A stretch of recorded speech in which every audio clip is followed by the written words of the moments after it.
Le jour où Dieu va nous dire d'arrêter. Mais pour l'instant, on est toujours dans le livre de Luc. Et la dernière fois, on s'est arrêté au verset 45. Donc je vais expliquer un peu afin qu'on soit dans le bain. Donc il s'agit toujours ici encore de deux familles, la famille de Zacharie et la famille de Marie. Et l'Éternel avait envoyé un ange, l'ange Gabriel, pour rencontrer Zacharie, parce que la femme de Zacharie ne faisait pas d'enfant, elle était stérile. Et par la grâce de Dieu, l'ange allait annoncer la bonne nouvelle à Zacharie. Et ce même ange est passé aussi chez Marie, et il allait annoncer aussi une bonne nouvelle à Marie. Et à la suite, Marie s'est rendue chez Zacharie. Et nous allons continuer avec l'échange entre Marie et la femme de Zacharie. Donc nous étions au verset 45 la dernière fois. Aujourd'hui, on va commencer au verset 46. Je pense qu'on va s'arrêter au verset 56. On va finir la discussion entre Marie et Élisabeth. Amen. Amen. Donc, je vais lire Luc 1 à partir du verset 46. Je lis la parole de Dieu. Amen. Et Marie dit, mon âme exalte le Seigneur, et mon esprit se réjouit en Dieu, mon Sauveur, parce qu'il a jeté les yeux sur la bassesse de sa servante. Car voici, désormais, toutes les générations me diront bienheureuse, parce que le Tout-Puissant a fait pour moi de grandes choses. Son nom est saint, et sa miséricorde s'étend d'âge en âge sur ceux qui le craignent. Il a déployé la force de son bras. Il a dispersé ceux qui avaient dans le cœur des pensées orgueilleuses. Il a renversé les puissants de leur trône et il a élevé les humbles. Il a rassasié de bien les affamés et il a envoyé les riches avides. Il a secouru Israël, son serviteur, et il s'est souvenu de sa miséricorde, comme il avait dit à nos pères, envers Abraham et sa prospérité pour toujours. Marie demeura avec Élisabeth environ 3 mois, puis elle retourna chez elle. Amen. Wow. Ce texte est vraiment très intéressant. On voit ici que Marie est en train d'adorer le Seigneur. Mais avant d'expliquer ces passages, j'aimerais qu'on se retourne un peu dans l'Ancien Testament. Dans 1 Samuel 2, le verset 1 jusqu'au verset 10 par là. On va voir quelque chose, une concordance. On va voir que la Bible ne se contredit pas. C'est une continuité. Je lis Luc 2, 1 Samuel 2, du verset 1 jusqu'au verset... Bon, on va s'arrêter au verset 10. Je vais lire rapidement. Anne pria et dit, mon cœur se réjouit en l'Éternel. Ma force a été relevée par l'Éternel. Ma bouche s'est ouverte comme mes ennemis, contre mes ennemis, car je me réjouis de son secours. Nul n'est saint comme l'Éternel. Il n'y a point d'autre Dieu que toi. Il n'y a point de rocher comme notre Dieu. Ne parlez plus avec tant de hauteur, que l'arrogance ne sorte plus de votre bouche. Car l'Éternel est un Dieu qui sait tout. Et par lui sont pesées toutes les actions. L'arc des puissants est brisé. Et les faibles ont la force pour ceinture. Ceux qui étaient rassasiés se louent pour du pain. Et ceux qui étaient affamés se reposent. Même la stérile enfante 7 fois. Et celle qui avait beaucoup d'enfants est flétrie. L'Éternel fait mourir et il fait vivre. Il fait descendre au séjour des morts et il en fait remonter. L'Éternel appauvrit et il enrichit. Il abaisse et il élève. De la poussière il retire le pauvre du fumier. Il relève l'indigent pour les faire asseoir avec les grands et il leur donne en partage un trône de gloire. Car à l'Éternel sont les colonnes de la terre et c'est sur elles qu'il a posé le monde. Il gardera les pas de ses bien-aimés, mais les méchants seront anéantis dans les ténèbres. Car l'homme ne triomphera point par la force, Les ennemis de l'Éternel trembleront du haut des cieux. Il lancera sur eux son tonnerre. L'Éternel jugera les extrémités de la terre. Il donnera la puissance à son roi et il élèvera la force de son nom. Amen. Dans 1 Samuel, ici, c'est la prière de Anne. Anne, c'était une dame qui ne faisait pas d'enfant. Et elle avait prié, je pense que c'est dans 1 Samuel 1, le verset, dans 1 Samuel 1, le chapitre 1. Donc Anne priait pour demander à l'Éternel si elle pouvait avoir un enfant. Et Dieu a accordé un enfant à Anne. Et ça, c'était sa prière. Et quand on regarde un peu la prière de Anne, et on regarde la prière de Marie ici, il y a plusieurs mots qui se valent. Il y a des concordances. Donc je pense que Marie s'est appuyée un peu sur la prière de Anne. Est-ce qu'on me comprend? Elle s'est appuyée un peu sur la prière de Anne pour pouvoir adorer l'Éternel ici. Et les écrits de l'Ancien Testament étaient déjà écrits depuis des années. Donc Marie, de la même manière qu'elle savait qu'il y aurait un Messie qui venait, c'est de cette manière aussi que Marie lisait sa Bible. Et elle lisait aussi sa Bible, elle a vu un peu comment Anne se réjouissait lorsqu'elle a été dans la joie.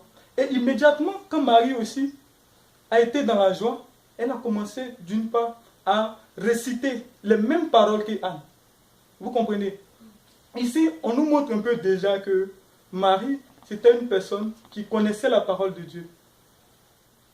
Parce que si tu ne connais pas, si tu n'as jamais lu un livre, c'est vraiment difficile pour toi de faire sortir des citations dans ce livre-là, ou de faire sortir des phrases dans ce livre-là. Donc ici, on nous montre que Marie n'était pas seulement vierge pour avoir Jésus.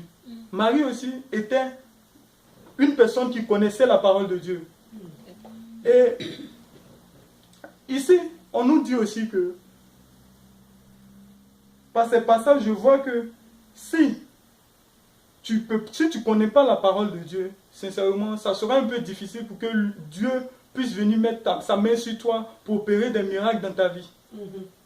Donc la question se pose à nous.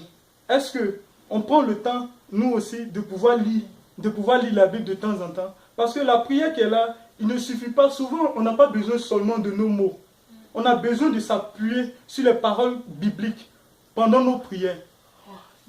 La Bible qui est là, c'est comme le catalyseur. C'est ce qui a scellé notre prière. C'est comme, je ne sais pas, je pourrais dire l'essence d'une voiture. C'est l'essence de notre vie. C'est comme, disons, on prend par exemple, quand quelqu'un va à la cour, il arrive devant le juge, on voit les avocats sont là. Mais, il y a des lois. C'est sur ces lois-là, ces avocats-là s'appuient pour discuter, pour défendre peut-être celui qu'ils doivent défendre. Donc, étant des enfants de Dieu, la première des choses à faire, c'est de connaître aussi les paroles bibliques. Et ça me rappelle aussi Jésus, lorsqu'il était envoyé sur la montagne par Satan. Si on se rappelle bien, on ne va pas prendre, le temps est déjà parti, sinon on allait lire. Satan a aussi récité des paroles bibliques. Et Jésus aussi, parce que Jésus connaissait les paroles aussi, il a riposté. Imaginez si Jésus n'était pas posé spirituellement. Imaginons un peu. Donc, bien aimé, ça d'abord, ça doit nous dire que même dans la prière, lorsqu'on prie, il y a des versets bibliques qu'on doit employer, qu'on doit utiliser pendant notre prière. Yes. Ça, c'est la première des choses.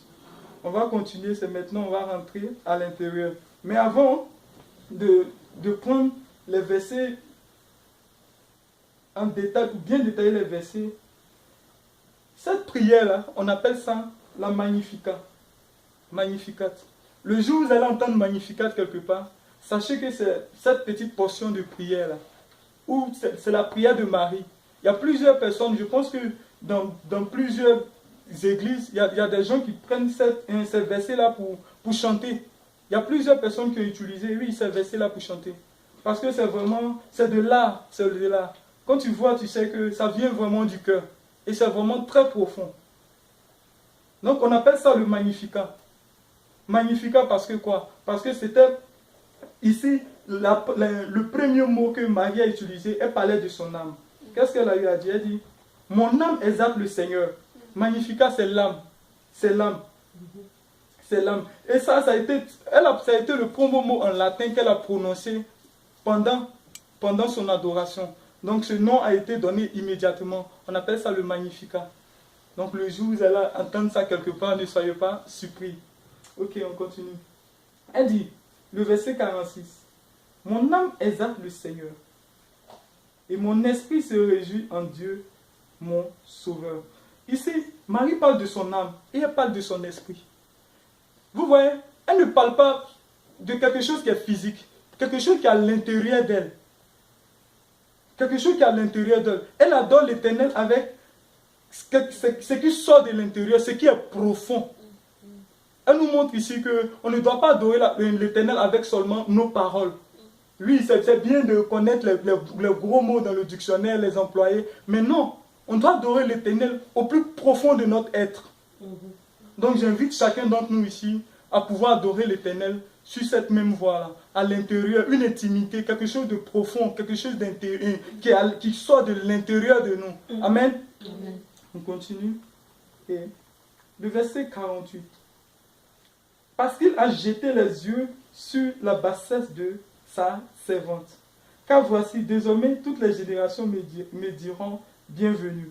Parce qu'il a jeté les yeux sur la bassesse de sa servante. Ici, il y a plusieurs choses qui sont à l'intérieur. Vous voyez un peu, ici, quand elle parle de bassesse, on aurait dit qu'elle s'est diminuée. Oui, elle s'est diminuée. Ça, c'est l'humilité. Et ici, elle parle aussi de servante. Vous comprenez, Dieu, notre Dieu, il a plusieurs facettes. Tantôt, Dieu peut être notre père. Tantôt, il peut être notre ami. Tantôt, il peut être notre collaborateur. Tantôt, il peut être notre maître. Et dans ce cas-là, elle parle de servante. Vous comprenez? Elle est au service de l'Éternel comme ça. Parce que elle a accepté. Imaginez un peu si Marie n'avait pas accepté. Quand l'ange est venu échanger avec elle, si elle n'avait pas accepté. Bien aimé, il y a des appels. Souvent, on reçoit des appels dans nos vies et on refuse. Oui, Dieu n'est pas seulement notre Père. Il doit aussi être notre maître. Et ça me fait mal souvent.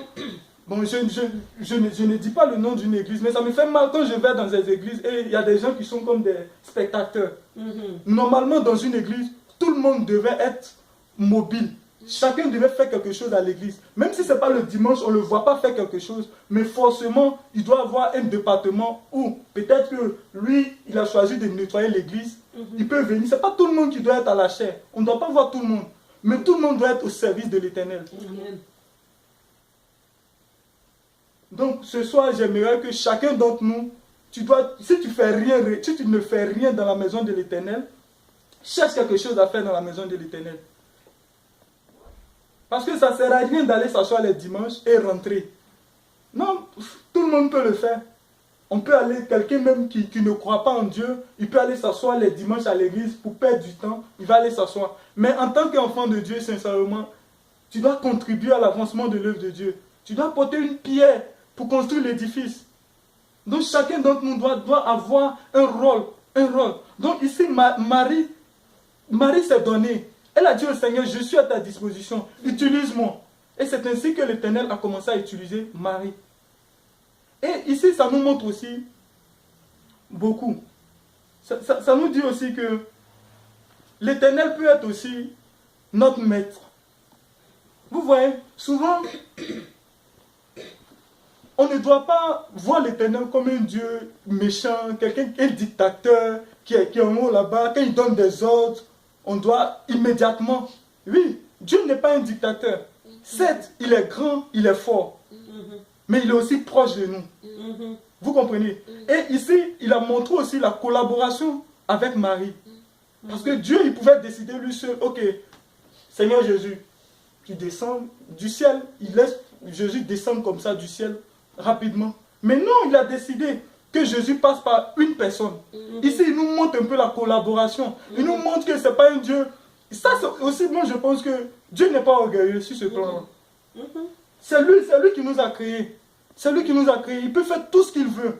Mais pourquoi il a décidé que son fils, celui-même qui allait sauver le monde, puisse passer par un être humain? Est-ce qu'on me comprend? Yes. Pourquoi il a décidé? Pour nous dire qu'on peut collaborer ensemble. On peut travailler ensemble. Je ne suis pas seulement Dieu. mais je suis aussi votre ami. Donc Marie nous montrait ici aussi que Dieu, certes, il est grand, il est fort, mais il est aussi proche de nous. Et c'est un Dieu d'amour. Parce que la preuve en est qu'il a laissé son trône et il est descendu sur la terre. Ça nous prouve aussi l'amour. Et ce soir, chacun d'entre nous peut enfanter Jésus. Enfanter Jésus, c'est quoi? C'est porter l'amour en soi. Amen. Faire sortir. Parce que ce que tu n'as pas en toi, tu ne peux pas faire sortir. Si à l'intérieur est mauvais, tu vas faire sortir de mauvaises choses. Amen. Amen. Donc, chacun d'entre nous doit porter Jésus en soi. Porter Jésus en soi, c'est être au service de l'Éternel. Vous savez, souvent il y a des gens qui n'ont même pas besoin d'argent. Ils ont besoin seulement d'un petit bonjour, d'un petit sourire, salut, comment tu vas? Ces gens-là, même on les voit, on les dépasse souvent. Oui, on les dépasse souvent. Mais c'est pas gentil. C'est pas gentil. Être au service de l'Éternel, c'est comme j'ai dit tout à l'heure, aller à l'église, oui. Être dans les départements, oui. Mais il y a des gens qui peuvent être dans des départements et on ne sait pas réellement ce qui est à l'intérieur. Vous savez, la parole de Dieu dit, il y a des gens qui vont travailler dans la maison de Dieu jusqu'au dernier jour, l'Éternel ne va pas les reconnaître. Il va dire, je t'ai point connu. Donc, est-ce qu'on fait le travail de Dieu réellement? Ça, c'est la question. Parce que quand on porte Jésus en soi, il y a plusieurs facettes. Oui, il y a plusieurs facettes. Il y a la douleur de temps en temps, parce que lorsque Marie va accoucher, il aura la douleur de l'enfantement. Donc, lorsque tu sais l'Éternel, il aura aussi des attaques. Il aura aussi des attaques. Il aura aussi la joie. Lorsqu'il va voir son enfant, elle sera en joie. Donc, il aura des moments de joie, il aura des moments aussi de douleur. Il aura aussi des moments de joie, il aura des moments de faiblesse, je ne sais pas. Oui, de tristesse souvent. Mais nous devons servir l'Éternel de tout notre cœur. Donc Marie nous montre ici qu'on doit être au service de l'Éternel. Et elle continue, elle dit quoi? Elle dit, parce que le Tout-Puissant, excusez-moi, car voici, désormais, toutes les générations me diront bienheureuse. Vous voyez, ici, dans cette petite phrase-là, elle parle des générations. Vous voyez, le peuple juif attendait la venue de Jésus depuis des années. Et ici encore, ça nous montre que Marie connaissait la parole de Dieu. Parce qu'elle savait qu'ils avaient parlé de ça déjà dans des générations. Et arrivé à son niveau, c'est elle qui jouit de ça. Vous comprenez? Elle sait que si c'était, par exemple, si c'était une autre jeune fille à qui Dieu avait fait cette grâce-là, elle allait voir cette jeune fille-là aussi comme une jeune fille qui a de la chance. Vous comprenez? Donc elle se met déjà à la place des autres. Est-ce que souvent on se met à la place des autres? Non, on ne se met pas souvent à la place des autres. On fait ce qu'on veut souvent. Souvent on a de ces mots, on dit à ces gens, bon, tu dis de ces mots aux gens, tu ne sais même pas chez toi, peut-être ça ne va pas blesser la personne. Bon, je ne sais pas. Mais sans doute tu es en train de blesser la personne comme ça. Pensons aux autres souvent.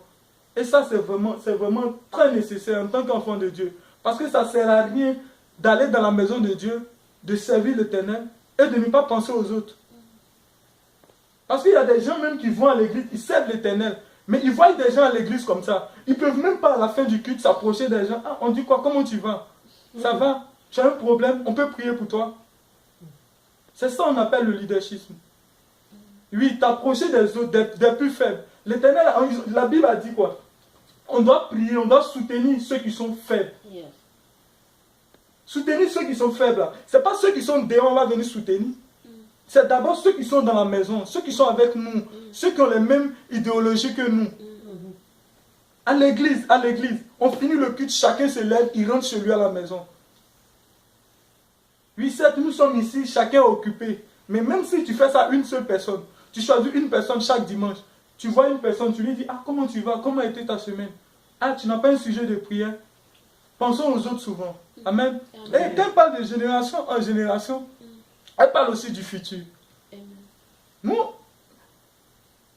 voici l'histoire de Marie aujourd'hui. Marie n'est plus. Mais nous sommes là, nous sommes en train de parler de Marie. Vous comprenez? Ça, c'est la génération aussi. Nous sommes une génération aussi.